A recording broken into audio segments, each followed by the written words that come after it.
Magandang hapon sa iyong lahat.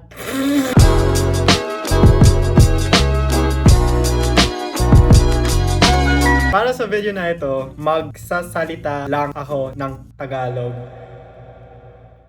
I'm sweating.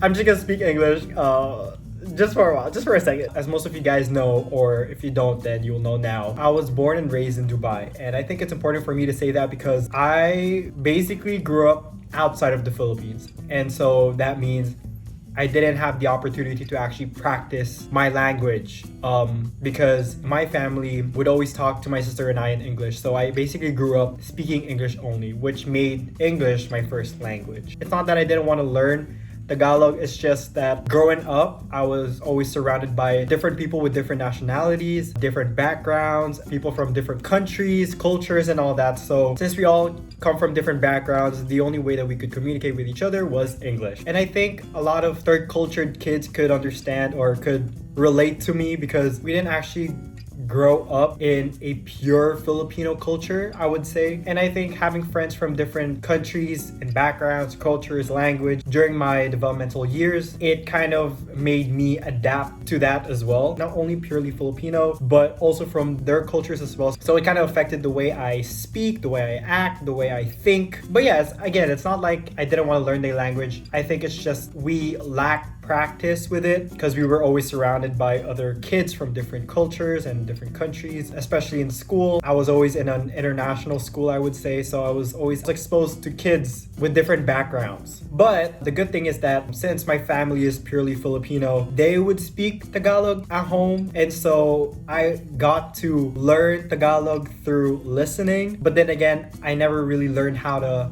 speak the language. And I feel like it's kind of like Filipinos when I talk to them in English, but they could only respond back in Tagalog. It's kind of like that. Like they understand what I'm saying, but they don't know how to translate it back in English, so they would rather respond back in Tagalog. So it's kind of like that with me. People would speak to me in Tagalog, but I'm more comfortable responding back in English, but I understand the language. I hope I'm not the only one like this. It's like learning a language. You have three main things to focus on. You have reading, listening, and speaking. So growing up, I already practiced my listening skills through my family who would speak Tagalog at home. And I think reading is also easy because once you know how it's spoken or once you know how it's supposed to be said, then reading could be easy, and plus the alphabets are exactly the same as English. And so the only thing that I lack is speaking the language. And so when I moved to the Philippines 4 years ago for college, I thought it was the perfect opportunity to speak Tagalog, but I only got to speak Tagalog when I moved to Korea as an exchange student rather than speaking Tagalog when I moved to the Philippines. It was kind of weird because I was learning two languages at once, which are Tagalog and Korean, but I'm kind of surprised that for that six months stay in Korea, I was able to somewhat fluently talk in Tagalog. Until now, I think I'm still not fluent enough, but I could say that I'm a lot better now than I was, let's say, 4 years ago or 3 years ago. But pwede po ako magsalita ng Tagalog, pero hindi ako masyadong magaling. So, pasensya na po sa... What's grammar and pronunciation in Tagalog? Hold on. So, pasensya na sa grammar at pagbigkas. Yes. But fun fact, je parle en français aussi. J'ai étudié le français à l'école pour 8 ans. But we're not going to speak French in this video. We're going to speak Tagalog. So this video is a mixture of speaking only Tagalog challenge and bake with me. So let's go to the kitchen. It's right there. So let's go. Magsimula na tayo sa challenge na ito sa 3, 2, 1. Bumili ako ng cake mix sa groceries para sa video na ito kasi magba-bake tayo ng cake. Kasi birthday ko. Oh no, I don't even know days. Hold on, I'm gonna bring my laptop. Martes. Kasi birthday ko na sa Martes. May Google Translate ako dito kung hindi ko kaya mag-translate sa Tagalog para mas easier. What's easier Tagalog? Para mas madali magsalita. Yung flavor, oh my gosh, pasensya na po sa grammar ko. Hindi ako masyado magaling mag-Tagalog, pero itatry. Okay, magbe-bake tayo ng confetti cake. Madali lang yung instructions, kaya bumili ako ito kasi hindi ko kaya mag-Tagalog sa sobrang haba. Yung first step natin is mag-init tayo ng oven sa 350 Fahrenheit. What's 350? 350. Tapos i-grease yung pan at flour at harina. Hindi ko sure kung gumagana yung oven natin kasi parang may sira sa loob. Pero subukan ko pa rin. Okay. Bakit may smoke?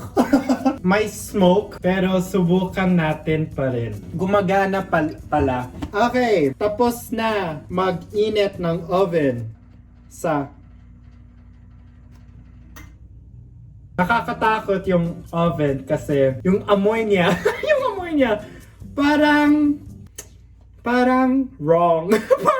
Parang may mali. Pero magtuloy po tayo. So yung next step natin ay ihalo natin yung cake mix, tubig, itlog, at mantika. Wow! Sa malaking bowl. Ito yung bowl natin. Ibubuksan ko na yung cake mix. Wow, I feel like I'm doing well. Okay, ito na yung cake mix. Ang liit pala. Why do I talk like that? I feel like I'm talking like a child. May confetti siya sa loob. Wait lang. Kukuha ko yung tubig, itlog, at saka mantika. Okay, may dalawang itlog na ako. Bubuksan ko na yung cake mix para ihalo natin sa... What's bowl in Tagalog? Mangkok? Ewan ko sa Google Translate. I-mix tayo yung cake mix. I feel so fluent. Like I've never been so fluent in Tagalog before. Wow! Ang dami pala. Ito, fake news. Fake news! Yung next step natin, dalawang itlog. Isa. Dalawa. At saka, dalawang kutsara ng mantika. Isa. Dalawa. Ay, hindi ko sinabi. Bumili ako ng cake mix sa groceries. Creamy vanilla frosting. At saka Oreos. Tapos, halo natin lahat. Para sa... No, that doesn't make sense. Basta, ihahalo natin to. Lahat. Hindi ko nilagay yung tubig. Kaya pala dry. Ayan. Kalahating tubig. Parang sarap na. Tignan mo. Parang ang sarap na. At bango pa. Ang bango pa! Okay, anong next step natin? Habang ihalo ko yung batter. Yung huling step ay i-bake natin. Ito, yung batter. Sabi nila, what's 30? Sabi nila, 30 minuto i-bake natin to. I-grease lang natin yung kawali. Lagay na.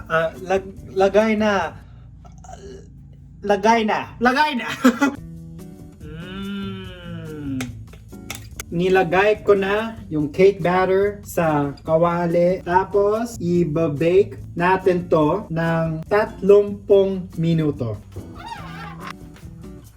Oh, ang init! Ang init!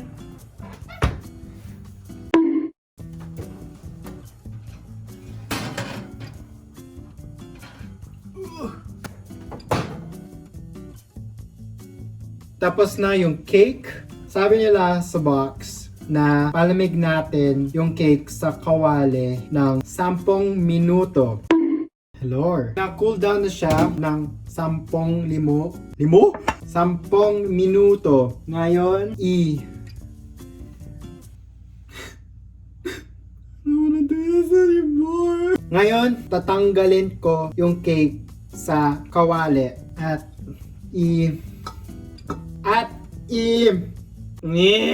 ilagay ko yan dito ng buwiset.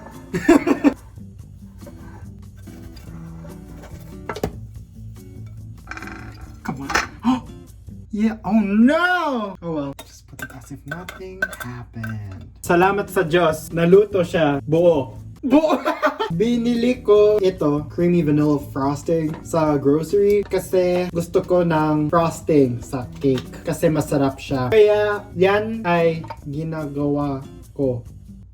Bro, I'm so sorry for my grammar. Lagay natin ng vanilla frosting sa cake.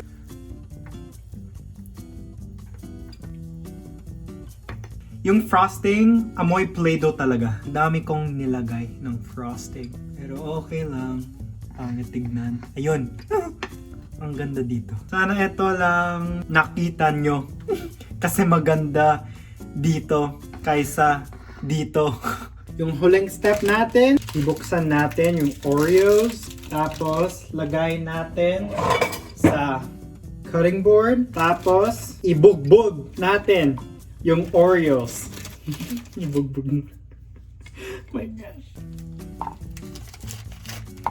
Gaano karami? Subukan natin ng 3. Okay, that's not working.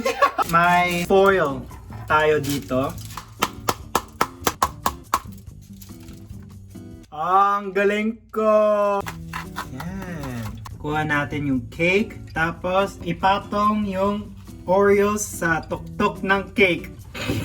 Gusto ko may happy birthday sa cake. Pero feeling ko ang daming trabaho yan. Alam ko na. HBD na lang. Gawin na tayo yan. Ang pangit. Ang pangit! Ang pangit. Parang tae. Gawin ko ito na lang. Tapos na, ito na yung cake. Ang pangit niya pero, oh well! Ito na yung cake natin. Ano siya? Vanilla confetti cake na may Oreo crumbs sa taas. Oh, diba? Ang galing ko. Magkanta tayo ng maligayang bati kasi birthday ko sa Martes. Lahat na! 1, 2, 3. Maligayang bati, maligayang bati. Maligayang bati. Salamat po. Nilagay ko yung tira ng Oreos sa sides para mas maganda siya. If masaya ka sa video na ito, mag-like ka at mag-subscribe ka sa aking channel. Salamat po sa panonood. Kung hindi mo na panood ng huling video ko, tignan mo sa taas. Magkita na lang tayo sa next video ko. Yun lang. Bye!